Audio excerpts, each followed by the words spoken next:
Note of ডিসেন্টটা তখনই আসলো যখন আর্টিকেল 70-তে আমরা একমত হতে পারছিলাম না।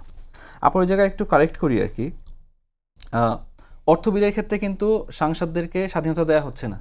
অর্থ বিল এবং নো কনফিডেন্স মোশন এই দুইটাতে সাংসদদের স্বাধীনতা থাকছে না আর্টিকেল 70-র আন্ডারে।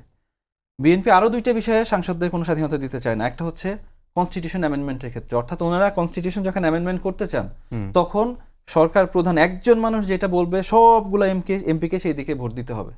বেসিক্যালি একজন যদি চিন্তা করে কনস্টিটিউশনে আমি অ্যামেন্ডমেন্ট আনবো, তাহলে যেন সে তার এক কথায় চিন্তা করতে পারে, এমপিরা স্বাধীন মতো ভোট দিতে না পারে, এইরকম একটা অবজেকশন নোট অফ ডিসেন্ট দিয়ে রেখেছে বিএনপি। এটা মানুষের জানা প্রয়োজন।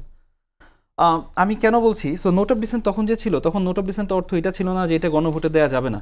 তখন নোট অফ ডিসেন্ট এরকম ছিল যে আমরা সবগুলো দল আলোচনা করলাম, আমরা বলছিলাম যে ঠিক আছে আর্টিকেল 70-এর আন্ডারে জাস্ট দুইটা বিষয়ে সরকার যে ক্ষেত্রে আনস্টেবল হতে পারে, যেটা for example no confidence vote, আর একটা হচ্ছিল অর্থ বিল, কারণ অর্থ বিল যদি পাস না হয় তাহলে সরকার পড়ে যেতে পারে।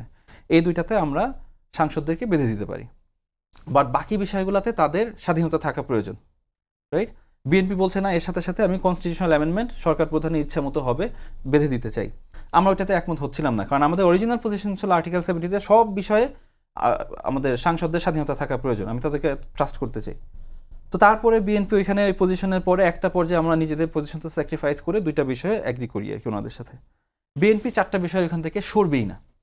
সো তারপরে সালাউদ্দিন ভাই বলল যে আমরা ঠিক আছে, আমরা সবাই মিলে একমত হচ্ছি যে দুইটা বিষয়ে সাংসদদের স্বাধীনতা থাকবে, এক্সেপশন থাকবে আর্টিকেল 70-র আন্ডারে। আর যে দুইটা বিষয় আছে এটা বিএনপি পাশাপাশি নিজেরা যদি ক্ষমতায় যায়, নিজেরা ক্ষমতায় যেয়ে যেমন ইচ্ছা ওইরকম করে করার জন্য একটা স্বাধীনতা রাখতে চায়। তখন আমরা বললাম না, তাহলে এইভাবে করে নোট অফ ডিসেন্ট দিলে তাহলে আমাদের আলোচনা করার উদ্দেশ্য কি, যদি কেউ ক্ষমতায় যেমন করে করতে পারে। তারপরে আলোচনায় থাকলো ঠিক আছে একটা হিস্টোরিক্যাল রেকর্ড হিসেবে অন্য এটা লিখতে চাই, এটা এখানে থাকলো।